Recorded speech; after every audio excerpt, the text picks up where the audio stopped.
Hello everyone and to those online. To begin with, I would like to thank the team, of course, the organizers, Andrej, INIDE and NFS, very warmly. I am Anne Meur from Paris 1, and I will present you my work as an artist this morning, a computer artist. When Andrej sent me his invitation, I was honored and happy, but surprised and annoyed at the same time. Sorry if I make mistakes, I'm tired, and I practiced a lot this last day my English, but who knows? I hope it won't make too many confusions. So I was a bit annoyed because I see myself as someone working with colors, movement, space. And I was wondering, scale, size. So I put my last work, important work, excuse me, the light is not good. Thank you. So maybe I make gesture, but it's not for the light. Sorry. So this is my last work, an installation. I won't be talking on it, so I wanted to introduce me with it as support about the colors. So it's a 15 meters installation for projectors, and each image measures about 3 meters, and it's moving image, so it is changing with time, and it's an installation or computer art installation about green and pink. I will probably speak about one of the images later on.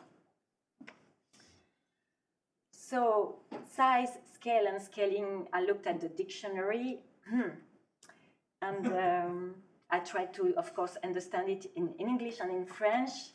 Okay, size, changes of size, but of course the first question was, in abstract space, if you don't have a figurative referent, how do you measure size?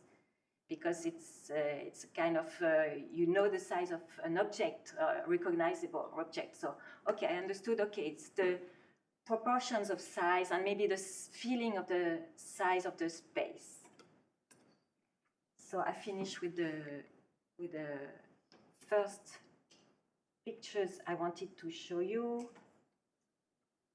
So the name of this installation is 10 Greens, and in French, there are many play on words because of the title. It means as well, say green, or 10 greens, or diverse, but it's too difficult to translate it in English. So you have the details of my position at University, and I'm working with Galerie Charlot, and I wanted to mention as well the title of the workshop on the first slide. So in fact, I will try to show you, and I ask myself how I use scale, and I was using scale and size in my work to create different type of spaces, different type of sensation of space and sensation of matter, unexpected sensation, strange sensation with this type of new creative process.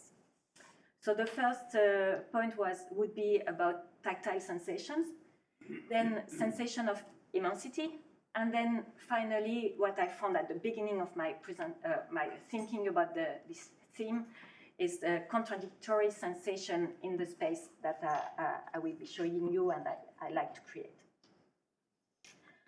So in a way, I wanted to insist on this difficulty I had at the beginning to take a new tool, an expected tool that I didn't want to use intuitively, and then to try to analyze my work with this new point of view. And of course, most of the time when you take a new tool, then you make new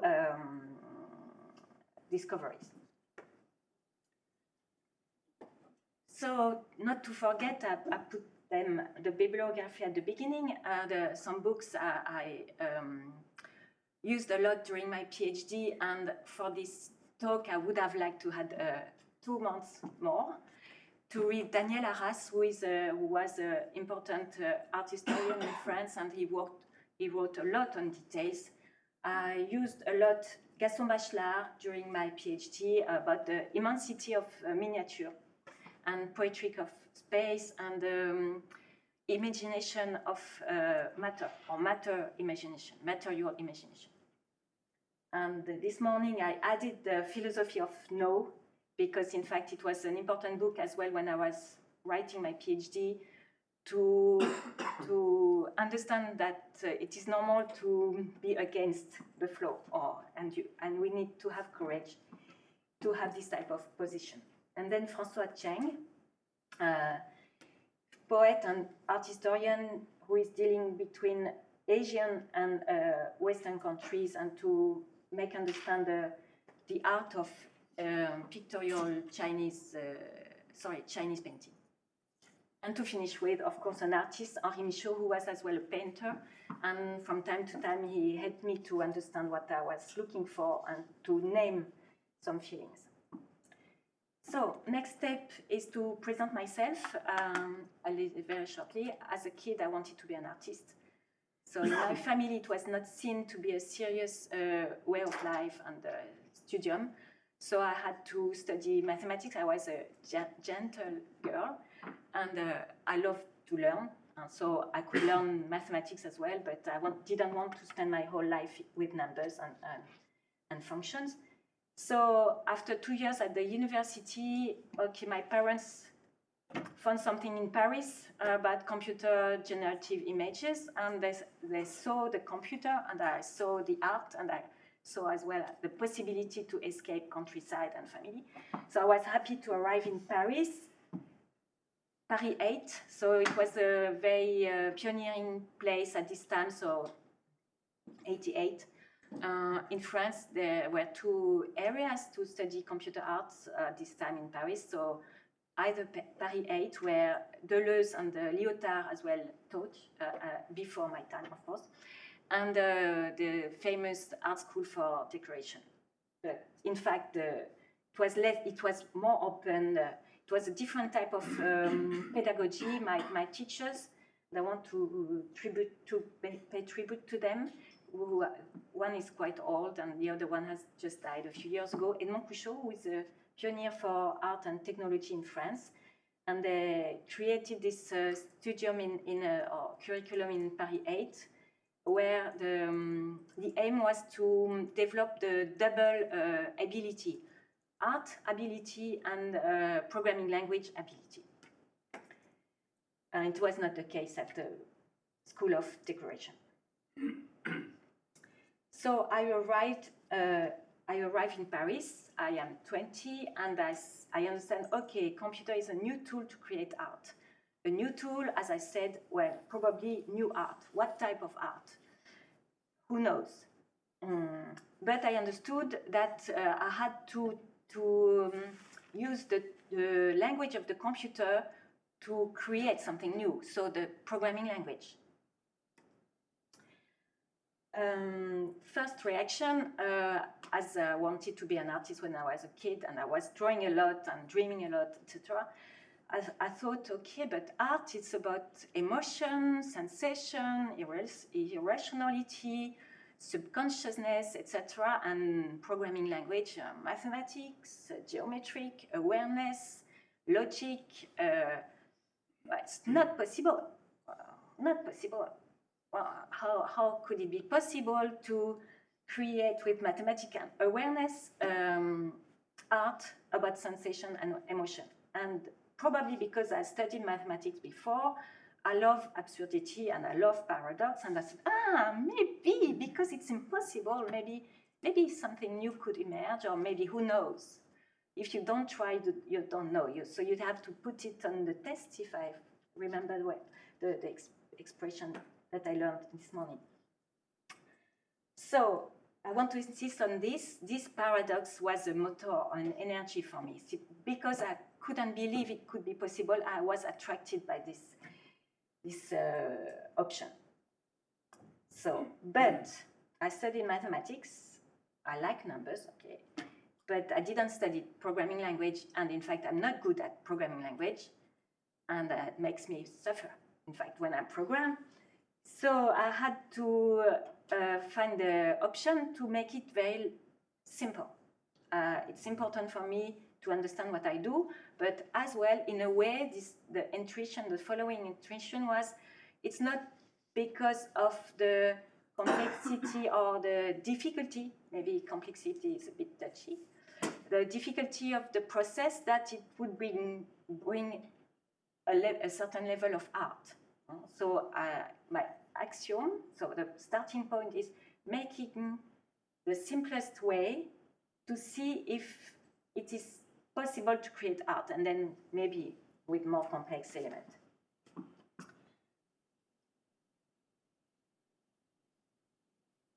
And I had the other idea, but I'm explaining it to you as if what was obvious at this time. But I'm speaking about intuition. I was not aware of what I am telling you. It's even after my PhD that I understood this type of process. It's almost not systematic because I don't like rigid constraint. But it's a kind of intuitive way to behave. The second idea that I had is that because I wanted to be a painter, my culture is about painting, not only abstract painting, because I love figurative painting as well. So in fact, I decided, or I intuitively understood, that I could use pictorial concerns as a means to discover computer art and to question the conventions, or to unrespect the convention that were already existing in this type of way of work. So this is the way I work. This is my means, programming language. So I use words, I write the image, I use numbers. For those who are mathematicians and computer scientists, it's obvious, but we have as well art historian and artists, other artists, so different type of interfaces to write the instructions, the commands, and then to make the computer render. So I show you the first work I made in 1990. So I'm sorry, I don't like technology, so sometimes I don't know how to use it in a proper way. So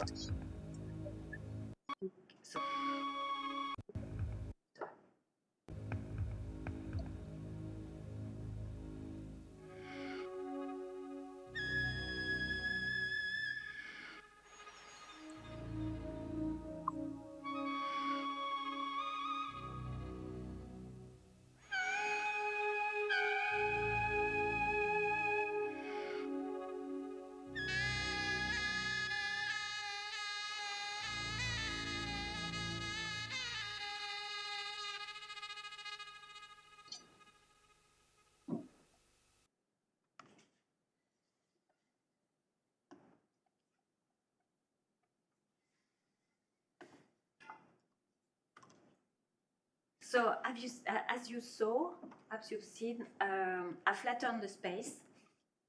So this is 3D space, but as I didn't want to spend too much time to modelize a shape, a volume, a sculpture. I decided to create a surface, and with the point of view, then I have two surfaces, and that they intermingle. And because of the point of view, of course, you can change the aspect of it. And the first discovery during this second year, it was the work of fourth year studium, so 2 years mathematics and 2 years computer art. So I discovered the texture. The texture is a wonderful tool to create matter. So how does it function? That you save an image, whatever image it is, and then you map it, you project it on a volume. So you make a grid out of this image, you put numbers on the grid, and on the volume you have facet. I will show it. It doesn't. I will show it later with the other process I have. And then you match the image on the volume, and then you stretch the image. And the component of the image, of course, digital image, is the pixel. So you stretch the pixel. And the first scale I would speak of is the scaling of the pixel. The pixel is supposed to be invisible, and in fact, I like it to be visible. I like it to make my matter in the image. Of course, I discovered as well at this time straight on the wireframe rendering. So at this time, 30 years ago, more than 30 years ago, computers were much slower, and of course, softwares were rare. So the two together, that makes that I needed half an hour to render one image, and in 1 second, you have 24 images. So it means 12 hours to render 1 second. So in the year we tested, we had 2 computers, Silicon Graphics workstation for 24 students. So we had to share the machines. We worked during the night, of course, and at the end of the year, each student had 3 days to render the final work. We slept at the university. It was a very strange period. And so I discovered the wireframe render, who is quicker, because you don't have to fill all the facets. The volume is made out of facet, a grid of line, and I saw that and I found it very beautiful, like a wireframe, and spider web, and I like the suggestion of the line that evoke as well the hand drawing, but the wireframe allows as well to create holes, which is quite difficult to create in a 3D model. You have to really to create all the points and to create the hole. So with wireframe, I had holes straight on, and I could use this type of image to make a cloth for the surface. And this pixel and the lines, for me, it gives the energy, but the fragility. And of course, what I like as well is to enhance the invisible process of creation. So it's a way for me to make visible the underlying process of creation, who is not visible when you have finished to render the 3D image. So I found this old picture. I think it was at the beginning of 89, sorry. This is another way to use the texture, where you use the texture on every facet of the volume. So it was before having the idea to use a surface to work. So the title, Some Skin is Still Spreading. I found it after having rendered the images about a kind of organic body, abstract body, and I liked it as well. This idea, so intuitively came to me. So about the lack of the body in front of the computer, the artist or whoever is using a computer is much more in his head, or aware, the awareness of the work is in the head, but of course it's very difficult to behave as if we wouldn't have a body, especially when you're creating. And for me, it was a kind of emerging skin becoming visible on the surface. So some friends spoke about energy of my images and gestural energy of my images because of this line.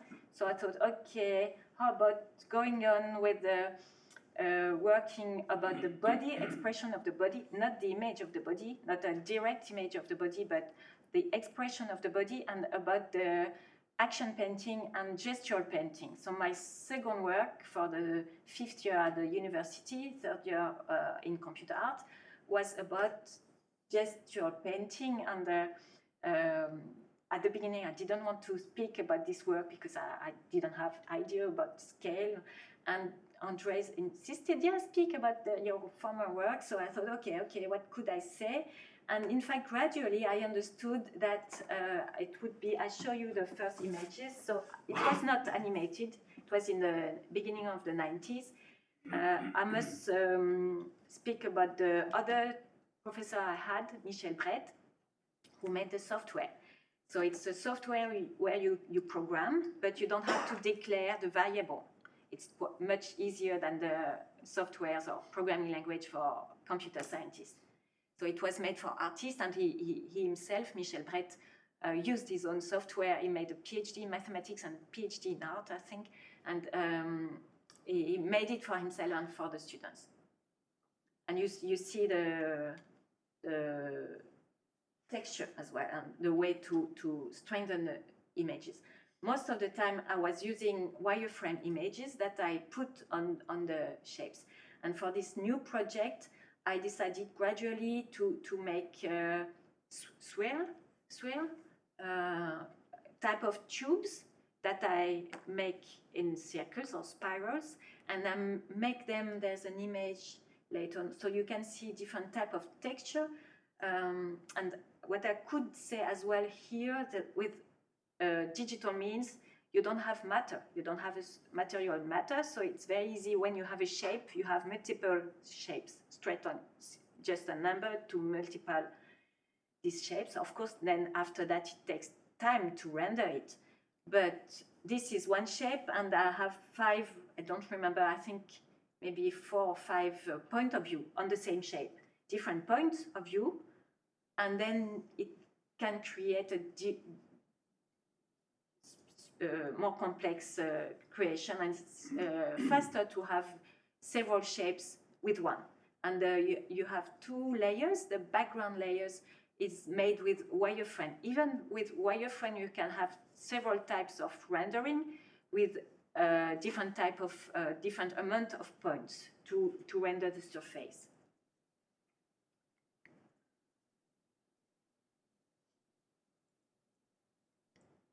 So in this image, you can see the wireframe and the spheres I was using to damage the tubes and to make them uneven or irregular, to transform the tubes. And you can see better the tubes.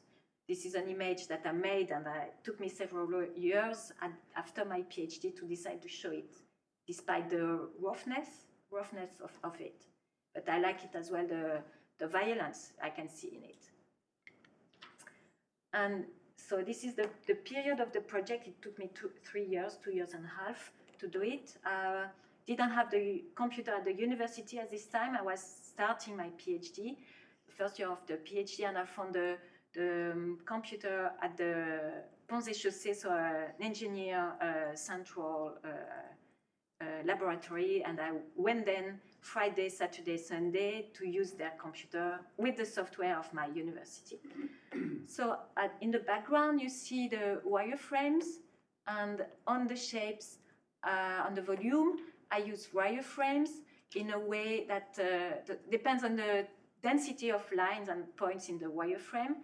And in the background, the wireframe is raw, so I just display it without putting it as a texture. And in the first plan, I use it as texture, but as well I broke the image, the shape, and I didn't display the hidden facet. You have different type of distorting way to display the shape. So you see it's more fragmented than the previous one, because I didn't display all the facets of the volume. And this one is quite almost my favorite one. I use this one to show you the different scale of shape. So in the background, you have the same type of wireframe, and it is the wireframe of the shape I'm using here. And here the wireframe is used as a texture, so it's why you have effect of shade on it. It's the color is not monochromatic. Here you have only one color, and here you have different type of orange, red, low, almost white, red. And in the forefront, then you have the same shape, so distant size. The bigger one, the closest one from the point of view, is at the back, and the smallest one here is the last one I displayed, and seems to be the closest one. So it is reverse. I display it in the reverse point of view of geometric space or perspective, just because, of course, to close the background, I need a bigger space, so I need the point of view to be closed, so the shape appears big. And so because it is in the front, it must be smaller, not to hide what is behind. So the point of view is further. But of course, they are the same shapes, so it's interesting to understand that the homogeneity of the space is created because I'm using the same shape, but with different point of view. So it's a kind of scaling, but as well, I change the point of view, so it's a distorting scaling, I would say.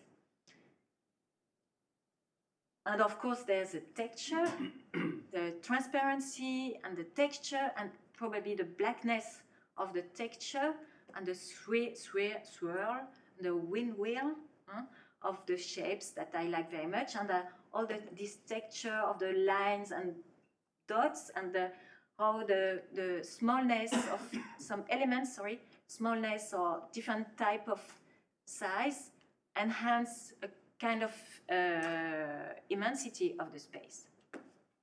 So I forgot to insist of the tactical sensation in the previous work, but you understood that the pixel is a way to enhance that tactility. And at this point, I forgot as well to say that in the 1990, it was before, 1989, with the other students that were looking at my work, they discussed about the right to enlarge the pixel. Was it possible? Was it allowed to enlarge the pixel? Was it allowed to make the pixel visible? Because in fact, the technical tendency, the technical pressure is to make it always finer, more invisible. And for me, it was important to have texture and matter to make it organically made, as if it would be organically made. And Gaston Bachelard speaks about the material imagination that Damascene, I think it's an English word, Damascene the shape to suggest the presence of the matter and to the imagination of matter and not imagination of shape. So at the end of the 3 years, I started to take photographs of the screen and to take photographs while the shape was displaying. And at the end of the project, I forgot totally to speak about Pollock, of course. I loved Pollock. He was one of the major themes yesterday. So my idea to work about action painting was to take ideas about disorder, energy, freedom, of course, and to see how I could adapt with programming language. And the idea as well was to lie.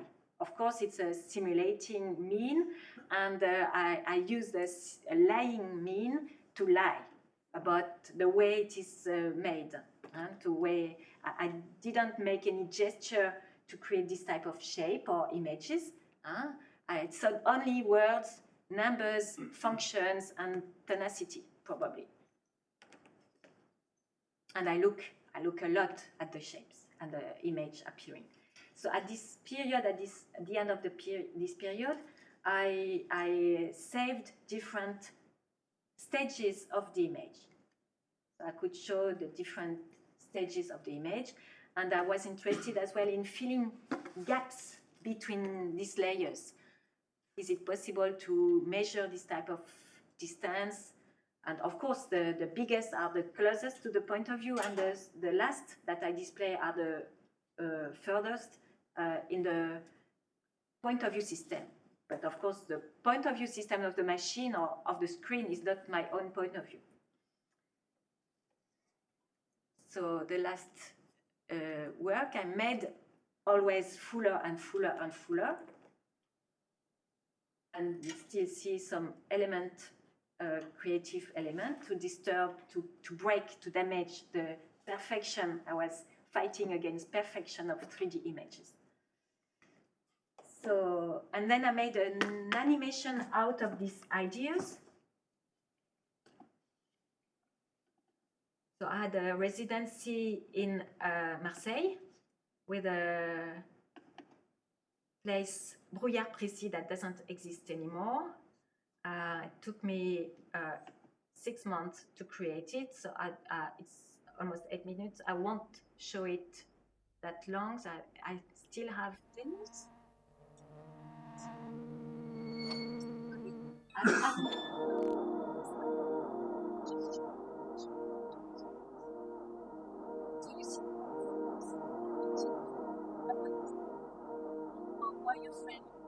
Mix of shapes are created that their environment, their own space.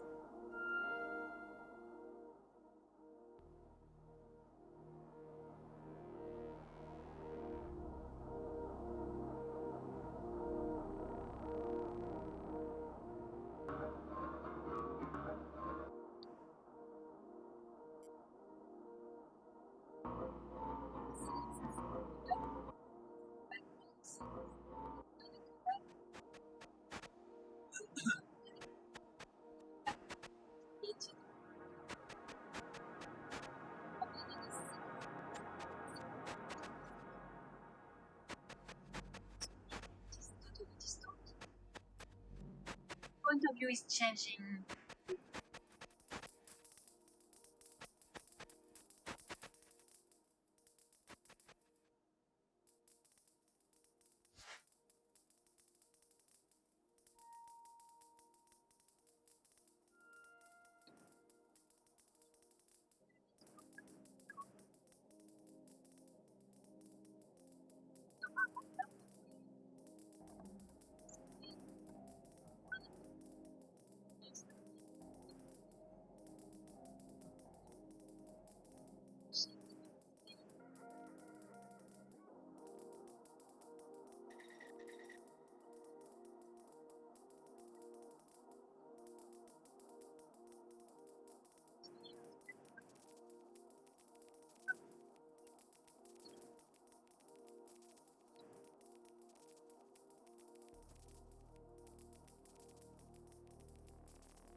Layers, different point of view, different texture. And I wanted as well, of course, to use the process of displaying shape to create shape. I was quite influenced as well by Beckett, that I love as a writer, and he made some films that I will speak of as well later on. So the name of the work is Orgeste. No, sorry, this one is Orgeste, and the following was Étrange, in-betweens, or in-bit. So I have to hurry. And then the current project, so it was at the beginning made for an interactive piece with the peripheral vision, and I wanted to use the slowness of the viewer to interact with the image. So I don't have any ideas to speak about scale for this project, but just it was starting point for me to restart to be an artist, because after Étrange, it was in '94, the situation was very difficult for me to show my work, and I wanted to finish my PhD. It was difficult to finish my PhD. I went to Germany. I started to teach, and I came back from Germany. I finished my PhD, and at the end of my PhD, deconstruction of 3D, pixel, wireframes, layers of shapes, displaying facet in time. So I'm deconstructing 3D means of creation. And what about light? And what about if I take everything away from the process? What can't I take away? Of course, light. If you don't have light, you don't see anything. And what about a subject? So it was after my PhD. I finished my PhD at this time. I was looking for a job, and I had the position, and gradually it took me maybe 4 years to think about light, interaction, slowness, etc., peripheral vision. So light and darkness, as well because of my own photographs, was dealing a lot about light. I understood, okay, light and darkness, it's a wonderful subject that was treated by so many artists. Of course, I loved James Turrell. And I discovered in Paris when I arrived the experimental movie, and Stan Brakhage was a very influential artist on my work. So this is the current project. I will show you the real-time process. So 30 years ago, it was half an hour. So can you put the... Oh, perfect, it's already done. 30 and 4 years ago, it was half an hour for an image, and now I have to reduce the speed of the computer because it's 60 images a second. But the type of image that I make is very slowly, very low level. So I only have one primitive, a square. I can show you the wireframe. So, and it is in real time, so because I manipulate it in front of you. At the beginning, I didn't want to use real time because I wanted the slowness of the computer, of course, and the matter I could create out of the wireframes. But gradually, I had this idea of interaction. So I found students to work with me to create an environment of work. So where I still program, I create my own text to create these images. And after 2 years working with the students to create this environment of work, I wasn't happy with the light. I was projecting light on it, and so you've seen a black spot. This is a negative light. I had the idea, okay, I wasn't happy, blue light, orange light, big shape, small shape. What about putting negative numbers? Okay, the documentation say no, don't do it, it's illegal. But of course, I like to disobey. And I tried -1, -1, -1. And wow, I had the black spot in front of me, and I said, wow, this is what I am looking for. And after, if I have a black spot or -1, a black pole, I need a +1, and so positive light would change color. Of course, they keep on moving in space. The smaller they are, the closest to the shape. The further, or the distance from the size make it bigger. And they blend according to the colors, to the strongness of parameters. And the black one behave like a whole. It's an ambivalence in the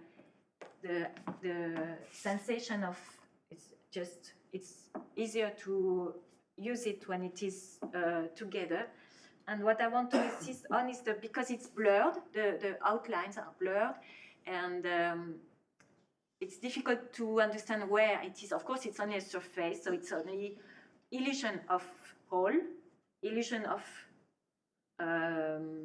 distance. Everything is on the surface, but because of the changing sizes and changing colors, in fact, you can have the sensation, of course, depends on the darkness of the room and the quality of the projectors, but it's quite good, I must say.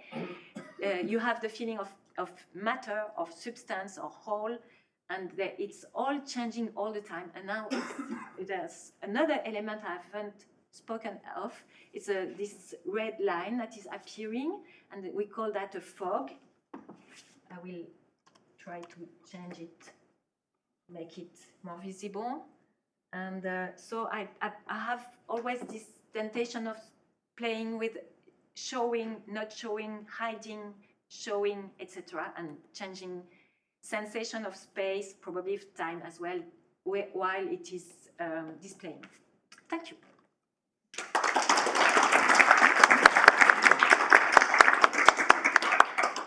Thank you. Very, very nice. Any questions for Ansara? So, yeah, thank you for an amazing talk.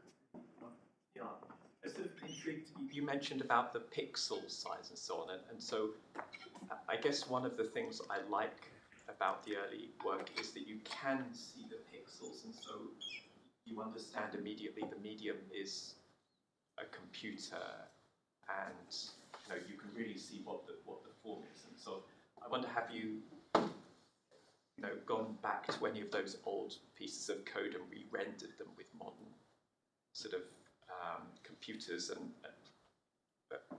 does that really change the work and how you sort of think about it? When the pixels are not visible? Yeah, for me they are visible at the beginning. So I don't know. So I guess if you went back to those early works and did them with again, so you wouldn't keep the pixels. So the pixels are visible. You can see them here. So they are visible, or they are not visible for you. Actually, I was looking at the ones with the lines. Ah, the lines. Yes, I think you can, particularly when you zoomed in, the pixels were quite obvious. Yes. The pixels of the screen. Yeah, for example, here. Yeah. So there's the pixel of the screen here, because a friend of mine took his photograph. I don't know. He made a. Don't know the word. It's made the diapositive is that big, so it was a very good camera too. So you can see the pixel of the screen, but the pixel of the texture. I think in the previous page you can see. Yeah, maybe you can lower the light. Would be more visible. Yeah. So this is the pixels that I'm speaking of. So I can see them, or you don't see them. No, I do see them. I really like that about Yeah. it. And so I wonder if you, at the time, it wasn't clear to me. Would you have preferred to have a better system so you couldn't see the pixels? You try and hide No. those, or do you think I like it. I like the grain, the matter of the pixel give a kind of organic existence to the shape and to the space. And I guess for me, I can breathe in with the space. And if there isn't any dots or matter, I feel oppressed. What I could say is that when I had to abandon the textures, I don't show you the work in between the texture and the discovery of the light. I had a residency in between 2 months to start to use real-time software for computer scientists, and I could create texture using light. But with this work, okay, I wasn't still aware or fully aware of the power of light, or the light I was looking for. So, and I didn't know that I would have to abandon the texture. So I could show you a little bit.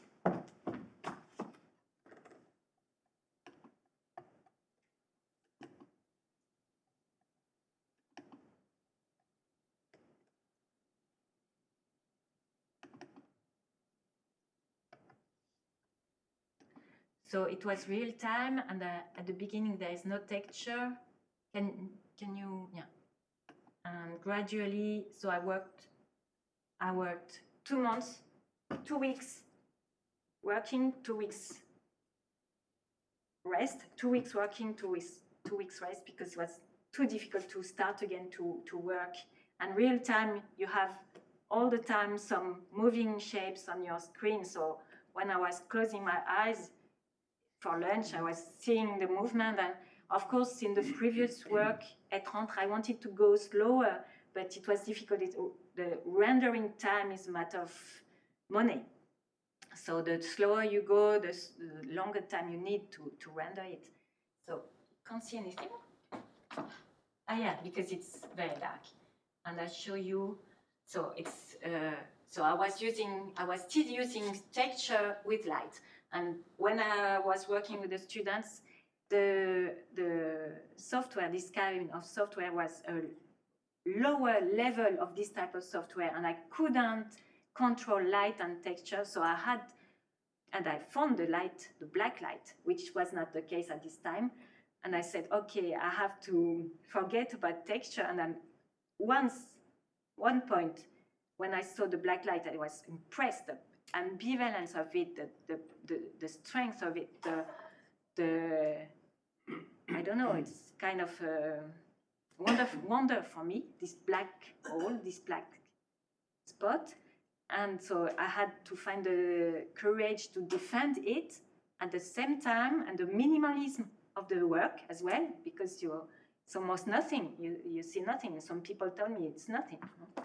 And at the same time, I had to say goodbye to the texture. So it was a very difficult time, 20 years after. It was the beginning of the 2000 years, and I'm still working on it.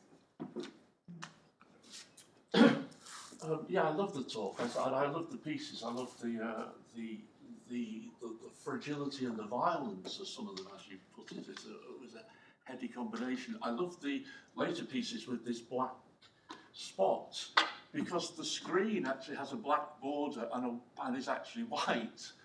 And so when we were looking at this black spot, we're actually looking at a white screen, and you've sort of persuaded us that white is black, and I think that's really amazing to convince us, because we are on it's a white wall.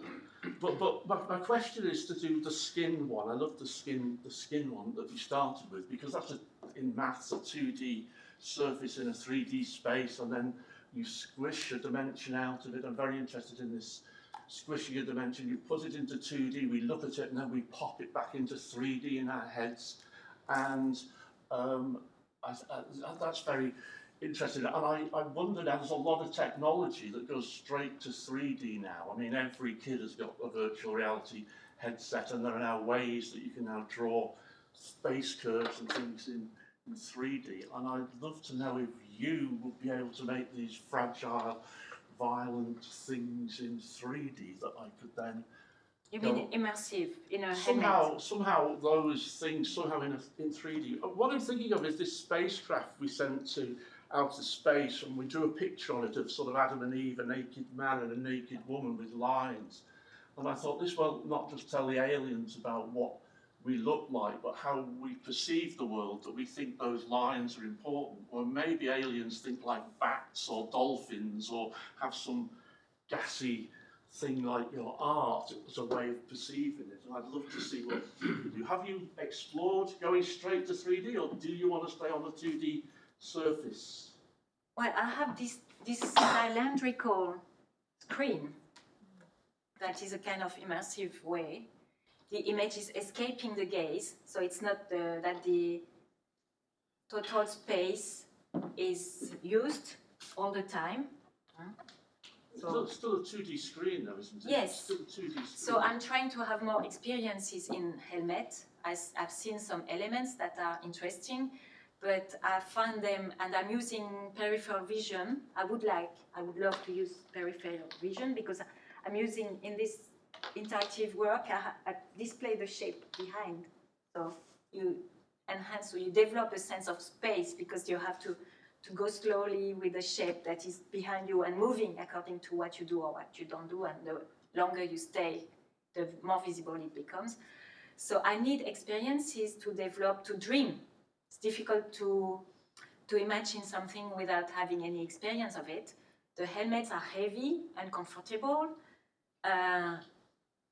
So I need experiences. I wanted to develop something with Georgia O'Keeffe, or about Georgia O'Keeffe paintings. I made an application for the USA, but wasn't taken. So I would love to have the time and the technology to test it. But time. Yeah, I'd love to see what you could come up with. It would be amazing. Okay, it is So- time for coffee. Oh, you have something else? Yes, I prepared something in case, but nobody asked me.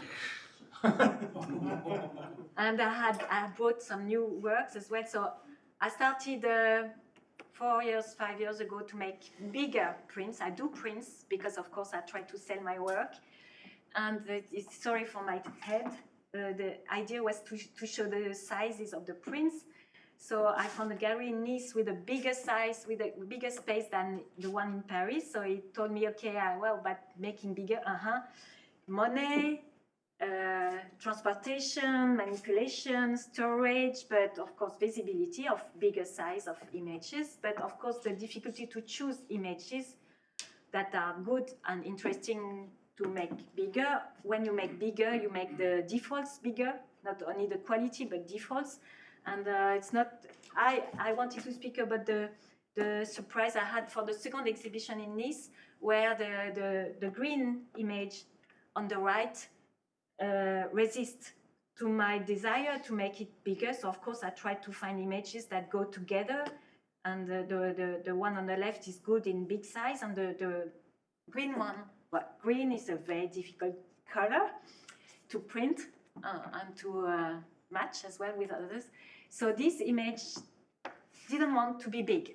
So I wanted to give as well this experience that some images must be small, because the sensitivity, the fragility, I don't know, the intimacy of it must stay in a small space. And I was very disappointed at the beginning, and I thought, okay, but why? Okay, Klee only made small drawings, and Joseph Albers, who I love, only made small drawings despite he lived in the USA. Okay, Rothko, so I tried, okay, how does Rothko do to create big images with almost nothing? And of course, it's a lot to do with texture. Thank you. Okay. So for this one,